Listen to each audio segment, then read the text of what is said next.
വൈകുന്നേരത്തെ ചേട്ടൻ്റെ കെട്ടുമുറുക്ക്. അപ്പോൾ വൈകുന്നേരമായപ്പോൾ ഏട്ടൻ വന്നിട്ടുണ്ടായിരുന്നു. പിന്നെ ദേ ഒരാളെ ഇവിടെ ഒരുങ്ങി നിന്ന് ഹായ് ഒക്കെ കാണിക്കുന്നുണ്ട്. അത് കഴിഞ്ഞ് ഞാനും എണ്ണും കൂടെ ഒന്ന് കെട്ടുമുറുക്ക് വീട് വരെ ഒന്ന് പോയി. ഇത് ചേട്ടൻ്റെ കൂട്ടുകാരൻ്റെ വീടാണ്. അവർ ഒരു 10-20 പേരെടുത്തുണ്ട്. അപ്പോൾ അത്യാവശ്യം സമയം എടുക്കുന്ന പരിപാടിയാണിത്. അപ്പോൾ പിന്നെ ദേ ശാന്തി വന്ന് പൂജയും കാര്യങ്ങളൊക്കെ തുടങ്ങി. അവന്മാർ അവസാന നിമിഷമായപ്പോഴാണ് കാര്യങ്ങളൊക്കെ ചെയ്യുന്നത്. 6 മണിക്ക് തുടങ്ങുമെന്ന് പറഞ്ഞ സാധനം 7:30 തുടങ്ങിയിട്ടില്ലായിരുന്നു. അതിൻ്റെ ചേട്ടൻ്റെ കൊച്ചാണ്. ഞാൻ കുറച്ച് നേരം അവളെ എടുത്തുകൊണ്ടിരുന്നു. അവളങ്ങനെ ആരുടെയും കൈ വരുന്ന ടൈപ്പല്ല. എന്തോ ഇതിൽ എൻ്റെ കയ്യിലോട്ട് വന്നു. അതെന്ത് നെയ്ത്തേങ്ങ നിറയ്ക്കാൻ തുടങ്ങി. ചേട്ടൻ നെയ്ത്തേങ്ങ നിറച്ചു. എനിക്ക് നെയ്ത്തേങ്ങ നിറയ്ക്കാനുണ്ടായിരുന്നു, പക്ഷേ ഞാൻ വീഡിയോ എടുത്തില്ലായിരുന്നു. അത് കഴിഞ്ഞ് പിന്നെ അവർ കഞ്ഞിയൊക്കെ കുടിച്ചു. കെട്ടൊക്കെ നിറച്ച് വെച്ചിട്ട് കഞ്ഞി കുടിച്ചു എല്ലാവരും. ചേട്ടൻ കെട്ട് താങ്ങുവാണ്.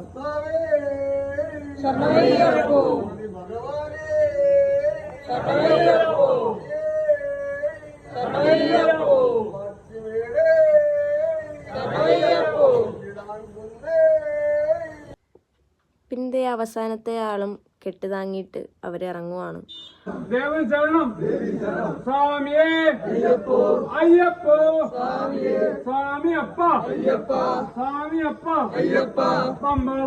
ഇവിടുന്ന് അവർ നേരെ കോട്ടച്ചിറമ്പലത്തിൽ പോയി. അവിടെയും തേങ്ങ ഉടച്ചു.